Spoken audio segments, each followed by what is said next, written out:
अस्सलाम वालेकुम। मेरा नाम डॉक्टर उसामा है। आज मेरे साथ मौजूद हैं डॉक्टर साकिब खलील, ये न्यूरोसर्जन हैं और जिन्ना हॉस्पिटल में एज असिस्टेंट प्रोफेसर काम कर रहे हैं और हेड ऑफ डिपार्टमेंट है न्यूरोसर्जरी के। आज हम सर से बात करेंगे न्यूरोसर्जरी की मुख्तलिफ बीमारियों पे। अस्सलाम वालेकुम सर, कैसे हैं आप? ठीक ठाक हैं सर। आज हमने आपको अपने पॉडकास्ट में मदऊ किया है। हम न्यूरोसर्जरी की डिफरेंट कंडीशन से बात करेंगे ताकि लोगों की एजुकेशन हो। आप थोड़ा सा हमें ये बताएं कि ज़्यादा जो कॉमनली कौन सी डिजीज़ेस आपको देखने को मिलती हैं? बहुत शुक्रिया, आपने मुझे यहाँ पे मदद दिया, इससे लोगों को फ़ायदा भी हो सकता है। ठीक है। और न्यूरोसर्जरी वैसे तो बहुत वास्ट है, बहुत वास्ट फील्ड है। CNS है, दिमाग है जी, स्पाइन है, स्पाइनल कॉर्ड है, पेरिफेरल नर्व्स हैं। लेकिन जो बहुत ज़्यादा कॉमन है और स्पेशली हमारे सेटअप में, एक तो ये हेड इंजरी। ठीक है, हेड इंजरी, हाँ बहुत ज़्यादा। बहुत सारे पेशेंट्स हैं, ट्रामा के बहुत सारे पेशेंट्स हैं। उसके अलावा दूसरे नंबर पे जो कॉमन है वो स्पाइन आती है। ठीक है, कमर दर्द के साथ लोग आते हैं, बहुत सारे पेशेंट्स रिपोर्ट करते हैं। फिर तीसरे नंबर पे आ जाते हैं ट्यूमर्स, आ जाते हैं, बाकी चीज़ें आ जाती हैं, इन्फेक्शन आ जाते हैं। तो पहले दो नंबर यही हो गए, एक तो हेड इंजरी होगी और दूसरा ये स्पाइन। सर, हम बात कर रहे थे बैक की प्रॉब्लम्स की और बहुत ज़्यादा कॉमनली ये रिपोर्ट होते हैं, पेशेंट्स करते हैं। तो इसके बारे में आप थोड़ा सा हमें गाइड करें कि उसकी प्रोटेक्शन के लिए, उससे बचने के लिए लाइफस्टाइल में क्या मॉडिफिकेशंस करनी चाहिए, क्या वजूहत है जिनकी वजह से ये बहुत ज़्यादा कॉमन है, इस पर थोड़ा सा रोशनी आप डालें। जी बिल्कुल। पहले तो ये कि होता क्यों है। जी, अक्सर आपने देखा है कि हमारा जो लाइफस्टाइल है वो सेडेंटरी टाइप ऑफ लाइफस्टाइल है, एक्सरसाइज बिल्कुल भी नहीं है। ठीक है, खाना पीना वैसा ही है, किसी चीज़ का ख्याल नहीं करते। एक तो ये चीज़ है एक्सरसाइज का ना होना। दूसरा ये है कि पोस्चरल, हमारे पास जो जितने भी पेशेंट्स आते हैं उनमें 50% लोग ऐसे होते हैं जिनको पोस्चरल बैक एक होता है। वो हर तरीके से हम बैठ जाते हैं, ख्याल नहीं करते, पीछे टेक लगा के बैठना है। ठीक है, कैसे बैठना है, सीधा बैठना है, ये सारी चीज़ें। उसके अलावा वेट लिफ्टिंग। ठीक है, तो वेट लिफ्ट करने का भी एक ख़ास तरीका है जिससे आप अपनी बैक को प्रोटेक्ट कर सकते हैं। ठीक है, अब ऐसे ही अब्रप्टली उठा लिया, झुक के उठा लिया, वेट का ख्याल नहीं कितना वेट है।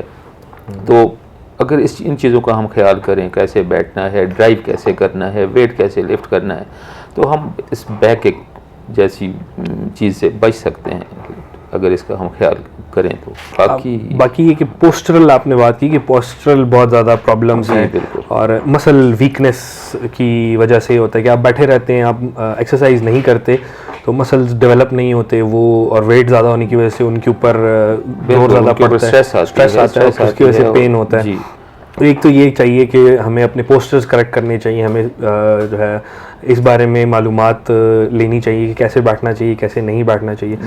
एक और चीज़ जो बड़ी कॉमनली रिपोर्ट होती है वो ये है कि लोग ये कहते हैं कि हमारी जो स्पाइन है वो टेढ़ा हो गया है। हाँ बिल्कुल, इसमें अब थोड़ा सा आप ज़्यादा बेहतर बता सकते हैं, मैं अपनी थोड़ी सी जो मेरी मालूमात है उसमें, कि नॉर्मली स्पाइन जब आप ऊपर से सर्वाइकल स्पाइन से आते हैं तो वो थोड़ा सा इनवर्ड कर्व्ड होता है, फिर थोरेसिक स्पाइन आउटवर्ड कर्व्ड होता है, और जो लंबर स्पाइन है या कमर है वो भी थोड़ा सा इनवर्ड कर्व्ड होता है। तो वो कर्व की स्ट्रेटनिंग की वजह से प्रॉब्लम होते हैं, इसमें फ्लैट बैक सिंड्रोम है, बहुत सारी चीज़ें हैं। तो ये चीज़ जो है वो बहुत ज़्यादा हमें इस पे अवेयरनेस क्रिएट करने की ज़रूरत है। वो आप ज़रा, जैसे कि एक आम आदमी को तो नहीं पता कि स्पाइन को कैसे होना चाहिए, उसमें कौन कौन से कर्व्स होते हैं, सर्वाइकल ऊपर जो स्पाइन है उसमें कौन सा कर्व है, नीचे कौन सा है। तो जब आप एक्सरे करते हैं मरीज़ का तो वो मसल स्पैज़म की वजह से वो स्ट्रेटनिंग हुई होती है।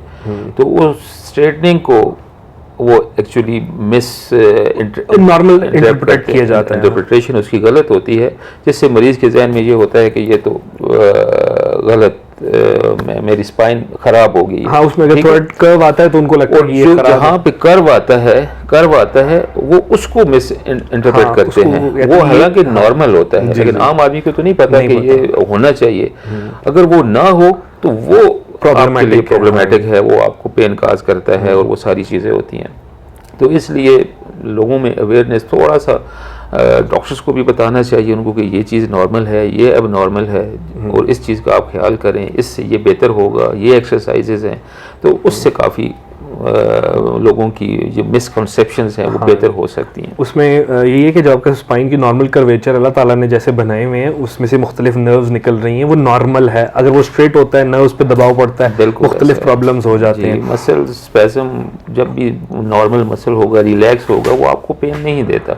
जब वो स्ट्रेस में जाता है और स्टिफ हो जाता है तब वो आपको पेन दे रहा होता है। ठीक सर, सर्जरी, न्यूरो सर्जरी जिसमें जो है ब्रेन की सर्जरी भी आ जाती है, ये स्पाइन की सर्जरी भी आ जाती है। हम ज़्यादा स्पाइन पे आज बात कर रहे हैं, तो लोगों के बड़े मिसकंसेप्शंस होते हैं कि जी नहीं कमर की सर्जरी करा दी तो जो पहले वाले हम थोड़े बहुत फंक्शनल हैं वो भी हमारी फंक्शनैलिटी ख़त्म हो जाएगी, हम पैराप्लीजिक, हम बस बेड रिडन हो जाएंगे, हम काम नहीं कर पाएंगे।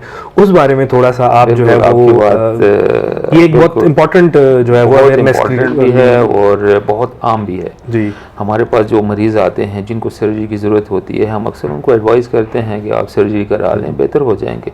लेकिन उनके जहन में वही एक बात बैठी होती है कि हमने तो एक फलां मरीज़ को देखा था, वो तो ऑपरेशन हुआ और वो बेड पे है। हाँ, पहले चलता फिरता था, अब बिल्कुल बेड पे है, लेकिन उसकी बैक स्टोरी क्या है वो उनको नहीं पता होती, क्योंकि बहुत सारे ऐसे मरीज होते हैं जो ट्यूमर्स के साथ होते हैं। तो ट्यूमर्स, इंट्रामेडुलरी जो ट्यूमर्स होते हैं, जो कॉर्ड के अपने ट्यूमर्स होते हैं, उसमें तो ऑलरेडी पेशेंट पैराप्लेजिक होता है, लेकिन कोशिश होती है कि ट्यूमर निकाल दिया जाए, को कंप्रेशन कम हो जाए तो हालात बेहतर हो जाए। लेकिन बहुत सारे मरीजों के नहीं होते, तो वो बेड पे होते हैं, वो तो ऑलरेडी होते हैं। दूसरा एक हमारे टर्मिनोलॉजी है कार्डियक कॉर्नर सिंड्रोम, ठीक है, उसमें डिस्क पूरी की पूरी बाहर आ जाती है और नर्व्स को दबा रही होती है, तो उससे भी ये सेंसेशंस और पावर कम हो जाती है, लॉस हो जाती है। और पेशेंट हमारे पास तब आता है जब ये सारा काम हो चुका होता है, और उसके बाद आप ऑपरेट कर भी लें, जितना डिले होगा उतनी रिकवरी कम होती है। तो वो जाहिर है इतना लेट पेशेंट प्रेजेंट करता है डर के मारे कि ये क्या हो जाएगा, इससे भी बदतर हालात हो जाएंगे। तो वो जितना लेट आता है फिर अच्छे रिजल्ट्स नहीं होते। तो वैसे मरीज़ जो होते हैं वो लोगों को पता होते हैं कि वो बेड पे है, लेकिन बहुत सारे हम रोज़ाना सर्जरीज करते हैं, कितने न्यूरो सर्जन हैं, कितनी रोज़ाना सर्जरीज होती हैं, पेशेंट्स ठीक होते हैं, हम नॉर्मल अपनी फंक्शनिंग उनकी कुछ देखें। हर सर्जरी के बाद कुछ आपको वो एहतियात करनी पड़ती है, कुछ अर्सा आपको थोड़ा बेड पे भी रेस्ट भी करना पड़ता है, आहिस्ता आहिस्ता मोबिलिटी होती है, और वो बड़ा नॉर्मली लोग ठीक हो जाते हैं, लेकिन वो स्टोरीज रिपोर्ट नहीं होती, वो हाईलाइट नहीं होती। असल में हमारे माशरे में आउट ऑफ कॉन्टेक्स्ट बहुत सारी चीज़ें वो रिपोर्ट हो रही होती हैं। तो लोगों के लिए एक चीज़ जो है ज़हन में रखें आप, वो ये है कि अगर आपको कोई भी स्पाइन रिलेटेड प्रॉब्लम है तो आप जल्दी अपने डॉक्टर से कंसल्ट करें, जितना जल्दी करेंगे उतना आपके लिए। बिल्कुल, इसमें कोई डरने की बात नहीं है। आजकल लेटेस्ट टेक्नोलॉजी है, हम पहले तो बड़ा इंसिजन देते थे, लेमिना को रिमूव करते थे, बड़ी सर्जरी होती है, आजकल छोटी सर्जरी होती है, हम बोन को भी नहीं हटाते। यंग पेशेंट्स में जिनका हमें पता है बाद में उन्होंने काम करना है, उनमें हम छोटा इंसिजन देते हैं। हम तो बिल्कुल एक पर्दा होता है दो मोरों के दरमियान, उसको हटा के अंदर जाके हम डिस्क को रिमूव कर देते हैं और बहुत अच्छे रिजल्ट्स हैं। बिल्कुल, पहले में ये होता था कि जनरल एनेस्थीसिया और फिर ओपन जो है आपको सर्जरीज करनी पड़ती थी। अब तो इवन आप जो एक सेगमेंट को ब्लॉक करके बिल्कुल आजकल हम एपिड्यूरल पे भी कर देते हैं, तो स्पाइनल पे भी के अलावा यहाँ पे मेरा ख्याल है मैं तो सारे पेशेंट्स जितने भी है स्पाइनल पे करता हूँ और बहुत अच्छे रिजल्ट्स हैं। पेशेंट भी मतलब एक जीए के अपने जनरल एनेस्थीसिया के कॉम्प्लिकेशन है, नुकसान, हर बंदा फिट भी नहीं होता, मेडिकेशन ज़्यादा हैं, तो स्पाइनल दिया, पेशेंट भी खुश और जल्दी रिकवरी होती है। पोस्ट ऑपरेटिव आपको कोई ज़्यादा परेशानी नहीं होती कि इसको बहुत ज़्यादा देर रिटेन भी नहीं करना पड़ता। जस्ट आपने सर्जरी ख़त्म की, आप उसको रूम में शिफ्ट कर देते हैं और उसके बाद वो जो नॉर्मल एहतियात हैं, जो नॉर्मल प्रोसीजर है, अगर वो जनरल एनेस्थीसिया हो तो वो तो फिर आपको उसके बाद भी एनपीओ रहना है और आहिस्ता आहिस्ता सारी चीज़ें करनी है।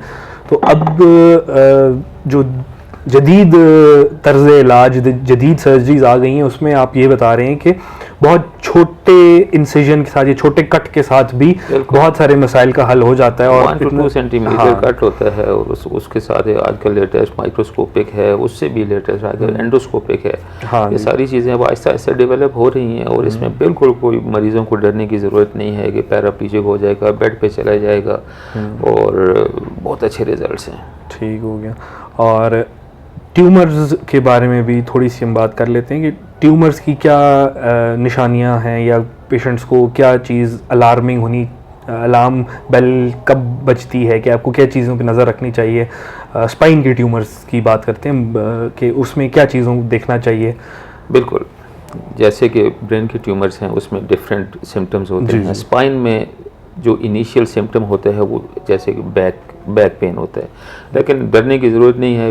ये बैक पेन क्रॉनिक होता है, आहिस्ता आहिस्ता होता है, स्पेशली लाइंग पोजीशन में ज़्यादा होता है, एम्बुलेटरी पोजीशन में कम होता है। ठीक। उसके अलावा फिर आहिस्ता आहिस्ता ये चीज़ें डेवलप होती हैं, जैसे पहले नमनेस शुरू होती है, फिर उसके बाद थोड़ी बहुत पावर कम होती है, जैसे जैसे कैंसर ग्रो करता है। लेकिन हल्का सा भी अगर ऐसे मरीज़ जिनको जब ये क्रॉनिक पेन हो, जल्दी डॉक्टर के पास चले जाएं, ठीक है, या उनको सुन होना शुरू हुआ है, एक टांग या बाजू या पेट का या छाती का कोई हिस्सा सुन होना शुरू हुआ, अगर वो डॉक्टर के पास जल्दी चले जाएं, ठीक है, तो डॉक्टर को तो आइडिया होता है कि ये किस किस वजह से हो सकता है। बिल्कुल, डॉक्टर लंबर स्पाइन में है तो हम चलो डिस्क की वजह से भी हो सकते हैं, लेकिन वो एक्यूट केसेस होते हैं। लेकिन जिस तरह क्रॉनिक, तो डॉक्टर फ़ौरन से उसको इन्वेस्टिगेट करता है। तो जब इन्वेस्टिगेशन हो जाती है, आपने डायग्नोज कर लिया, जितना जल्दी डायग्नोसिस होगी उतना जल्दी सर्जरी होगी, उतनी जल्दी रिकवरी होगी, उतने बेहतर रिजल्ट्स कम होंगे, कॉम्प्लिकेशंस कम, बेहतर रिजल्ट्स। बिल्कुल। ठीक हो गया। हमने आज सर बात की एक स्पाइन के प्रॉब्लम्स के बारे में। उसके लिए लोगों को चाहिए कि अपने पोस्चर का ख्याल रखें, वेट का ख्याल रखें, एक्सरसाइज करें। इसी तरह अगर क्रॉनिक पेन है तो वो अपने डॉक्टर से मशवरा करें और उसको थोड़ा सीरियस लें। और सर्जरीज के हवाले से इम्पॉर्टेंट चीज़ यही है कि सर्जरी के हवाले से बिल्कुल डरने की ज़रूरत नहीं है। बिल्कुल इस चीज़ का जो वो मिसकॉन्सेप्शन है इसको अपने जहन से निकाल लें कि spine surgery, specially disc surgery, इससे कोई पैराप्लीजिक हो जाएगा या बेड रिडन हो जाएगा, ऐसा कुछ भी नहीं है। ठीक हो गया। तो ये काफ़ी अच्छी डिस्कशन रही हमारी। हम आपको दोबारा भी मदऊ करेंगे इंशाल्लाह, और हम ब्रेन रिलेटेड बात करेंगे इंशाल्लाह, ज़रूर इंशाल्लाह।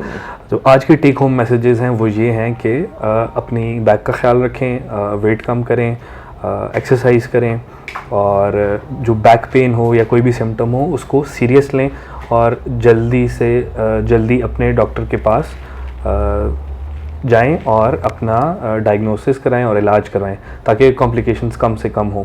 Sir, thank you so much for coming on the show. हमने आपको जो है बहुत शुक्रिया, आपने मुझे यहाँ पे बुलाया लोगों की अवेयरनेस के लिए। बस ये छोटी सी हमारी काविश है कि लोगों को जो मिसकंसेप्शंस हैं उनको दूर किया जाए। इंशाल्लाह आपको दोबारा भी हम बुलाएंगे और हम जो है CNS के हवाले से ज़्यादा बात करेंगे। आज हमें इतना टाइम हमारे पास नहीं है, लेकिन इंशाल्लाह ज़रूर आपको दोबारा भी हम करेंगे। ज़रूर, बहुत शुक्रिया। मैं हूँ डॉक्टर उसामा और आप देख रहे थे काज़ीज़ पॉडकास्ट। अंटिल नेक्स्ट टाइम, अल्लाह हाफिज़।